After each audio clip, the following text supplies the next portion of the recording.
Did you know that Chattanooga is birthplace of the National Medal of Honor? The tradition started there in 1863. So it stands to reason that the Tennessee city would become home to a one-of-a-kind museum, one that shares the history of our nation's top military award for valor.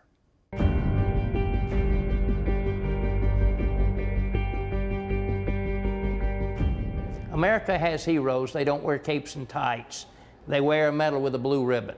That's Keith Hardison, Executive Director of the National Medal of Honor Heritage Center, named in honor of Charles Coolidge, who earned his medal for service in World War II.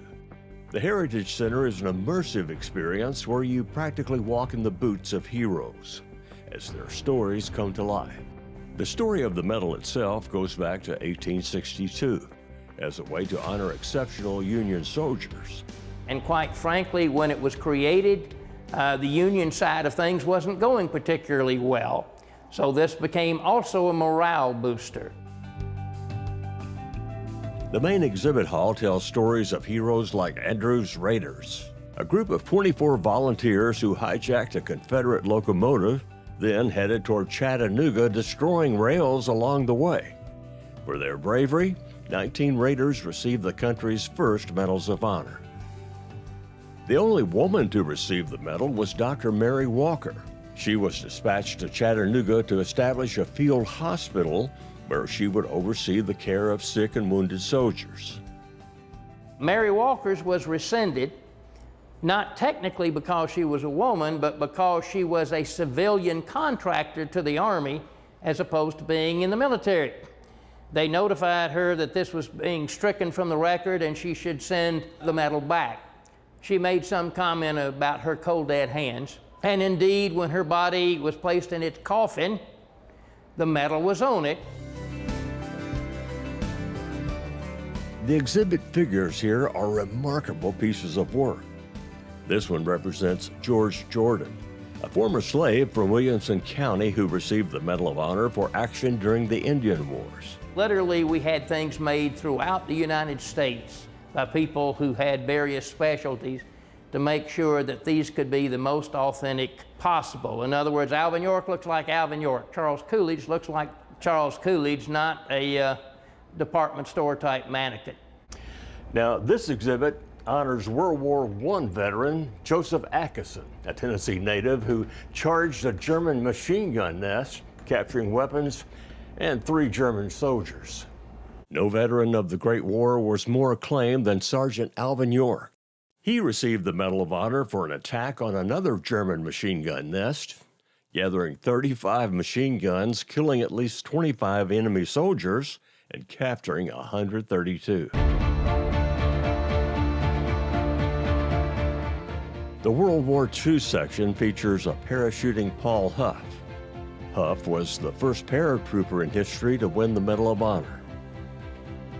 Then there's Desmond Doss, a conscientious objector who never fired a weapon.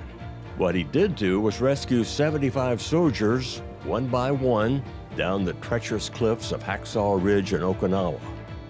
And of course, there's Chattanooga's own Charles Coolidge, who won his top honor by single-handedly taking on a German Panzer tank.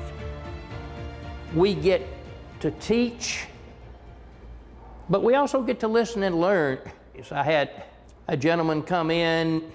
He was a veteran of World War II, 101 years old.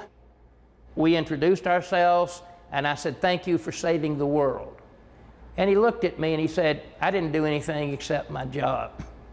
But I said, "You are one of the 16 million Americans who wore the uniform, the greatest generation who defeated totalitarianism across the globe."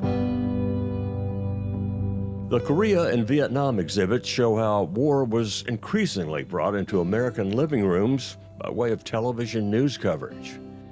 And here, more recent Medal of Honor heroes are recognized, those who bravely served in Iraq and Afghanistan. Wooden shoes, here's a type of camera. There's also a room dedicated to changing exhibits. This one's called Experiencing Europe, Tourism and the American Soldier in World War II.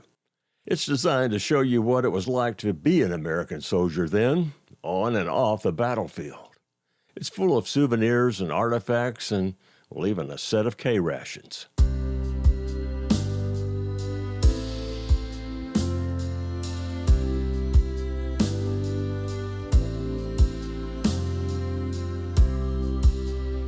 The Heritage Center staff hopes visitors of all ages will find their visit educational and inspiring, that people leave with a renewed sense of heritage and a profound respect for the 6 character traits shared by all those who earned the Medal of Honor.